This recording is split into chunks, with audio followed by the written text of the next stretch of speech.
জয় জগন্নাথ বন্ধুরা, কেমন আছো তোমরা সবাই? আশা করছি সবাই খুব ভালো আছো, সুস্থ আছো। চলে এলাম আবারও একটা নতুন ভিডিও নিয়ে। এটা ছিল পুরীর দ্বিতীয় দিনের সকাল। যেই সকালটা শুরু হয়েছিল সুন্দর এক কাপ গরম গরম চা দিয়ে, আর সাথে ছিল বাঙালিয়ানা ব্রেকফাস্ট, গরম গরম লুচি আর আলুর তরকারি। যে ক্লিপটা নিতে আমি একেবারে ভুলে গেছি। যাই হোক, এদিকে তো আমাদের গাড়ি এসেও হাজির হয়ে গেছিল, তাই ব্রেকফাস্ট সেরে একদম উঠে পড়েছিলাম গাড়িতে। আর গাড়িতে যেতে যেতে সমস্ত সিনারিগুলো দেখতে দেখতে পৌঁছে গেছিলাম গোল্ডেন বিচে। প্রথমেই আমাদের ভিউ পয়েন্ট ছিল এই গোল্ডেন বিচ, আর তারপরেই চলে এসেছিলাম আমরা সবাই মিলে এই কোণার্ক মন্দিরে, যেখানে এসে আমার মনটা তো একদম ভরে গেল। কারণ আমাদের ইতিহাসের কত কিছুই এই লুকিয়ে আছে এই মন্দিরে, যেখানে তোমরা জানতে পারবে সময় সম্পর্কে, আরো তিথি নক্ষত্র অনেক কিছু সম্পর্কেই তোমরা জানতে পারবে। সেখানে বেশ কিছুটা সময় কাটিয়ে আমরা চলে এসেছিলাম আমাদের লাঞ্চ পর্ব মেটানোর জন্য। অনেকটা তাড়াতাড়ি সেদিন লাঞ্চ করতে হয়েছিল। যাই হোক, লাঞ্চ সেরে আবারও আমরা চলে গেছিলাম নেক্সট ভিউ পয়েন্টের উদ্দেশ্যে, যেটা আমাদের ছিল উদয়গিরি আর খণ্ডগিরি। যার মধ্যে প্রথমেই ছিল উদয়গিরি, যেখানে গিয়ে তো বেশ ভালো লাগলো।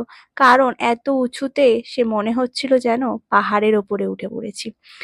তারপর এখানে দেখো কত হনুমান, এই হনুমানদেরকেও আমরা একটু বাদাম খাইয়ে দিলাম।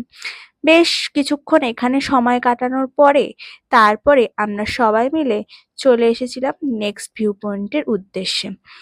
আর তার আগে খেয়ে নিয়েছিলাম আমরা একটুখানি এখানকার ফুচকা। এখানকার ফুচকাকে কি বলে জানো? বলে গুপচুপ। নামটা শুনেই বেশ ভালো লেগেছিল। আর তারপরে নিয়ে নিয়েছিলাম এই চানা। আর এই যে দেখো, এই গাড়িটা করেই কিন্তু আমরা ঘুরতে বেরিয়েছিলাম। এই গাড়িটার ভিতরটাও তোমাদের সাথে শেয়ার করলাম। এই সিটগুলো বেশ সুন্দর, খুব আরামেই আমরা যাত্রা করেছিলাম।